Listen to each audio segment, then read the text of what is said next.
guys, Jesse with Hunt Training. What went on in DC on just January 6th was a little crazy and insane. Let's talk about it. So, my thoughts on what went on in DC on the 6th with the pro-Trump rally breaking into Congress. Here's a few things to think about real quickly. One, we don't know the people behind the scenes pulling the strings, who did what, where they went, how they got there, who paid them to be there, blah, blah, blah, blah. The deep state is really deep and it keeps going deeper. Our country is in turmoil and not getting any better, and if anything, getting worse consistently throughout the past, 4 years, but significantly over the last year. There's a total double standard within the media. BLM activists burned and torched buildings all summer long, and then last one day of the right, so-called the right, we don't know, like I said, we don't know who the players were. It's called an insurrection. So, don't really know where that double standard comes from. And one of the biggest things that stand out to me is people say, oh my God, it's so terrible. There's people on the right that say, it was terrible. They totally condemn violence, which, I don't want violence either. I don't think it's a good thing. But I think this is the first of many situations where people are going to boil over and go after somebody because of the way they believe or something's happened. I believe this is the first and definitely not the last. This is a prelude to the novel. This is the opening scene of the movie. This will not be over. And it's going to continue to happen, continue to be more violent. I think there's going to be, mass unrest, civil war, people being shot in the streets. I think all of that is definitely possible within 2021, which was good for 5 days. Thanks for being good for 5 days. 2022, here's to you, be better.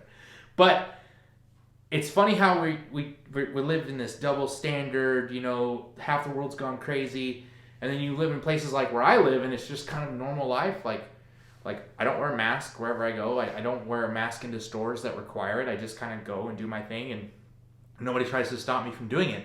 So I'm lucky that I live in one of the freer states, but our free nation continues to be less and less free. And if we don't try to do something about our freedom in a civil manner, I think we should be civil. If we don't try to do something to be free in a civil manner, I think what we have is lost. And it's time to do something, definitely. But if being civil does not work, unfortunately, we may take things by force, and that's unfortunate, and I hate to see that happen on American soil, but it will probably come down to Americans fighting other Americans, like we've done in the past. And the values of our country have been degraded, and they have been trashed, and they have been, our history has totally been, crapped on.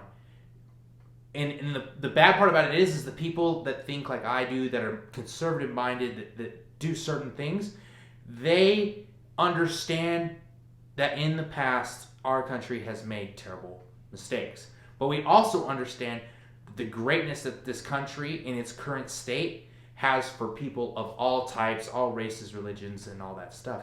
And we just hate all the BS that is put around us by a certain group of individuals that tell us we're anti-freedom and we're, racist and homophobic and all this BS. And really all we want is to be left alone, and we want to leave other people alone. And don't forget, the federal government killed an innocent woman the other day at the Capitol building. She was not armed. She was an Air Force vet, and she was a Trump supporter. And now I do not agree with President Trump. I don't agree with any of the antics. I don't agree with any of the BS that he's caused. I do like the fact that he is unapologetically himself. I don't agree with him on the Second Amendment. I think he's been terrible for the Second Amendment.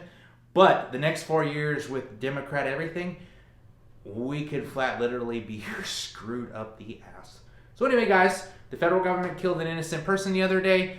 Our rights are being tromped on, and we continue to just sit back quietly. And the left kind of laughs at us and says, look at them over there being quiet. They never do anything. And then we do one thing and they call it an insurrection. So just be prepared. It's going to be total BS. It's going to continue to do that way. If you guys haven't already, like, subscribe, comment. I really appreciate it. It helps the channel out. Working on my range still. Working on our house still. As you see, dirty walls, whatever. Anybody that wants to take something like this away from us, or, any other kind of gun of any kind, whatsoever, they want to take these away from us, they're going to have to come get them, and they're going to get shot at a lot. And unfortunately, Americans will die before these are given up by me and by a lot of other people in the place. Anyway guys, Jesse with Hunt Training. Thanks for watching the video. We'll see you next time.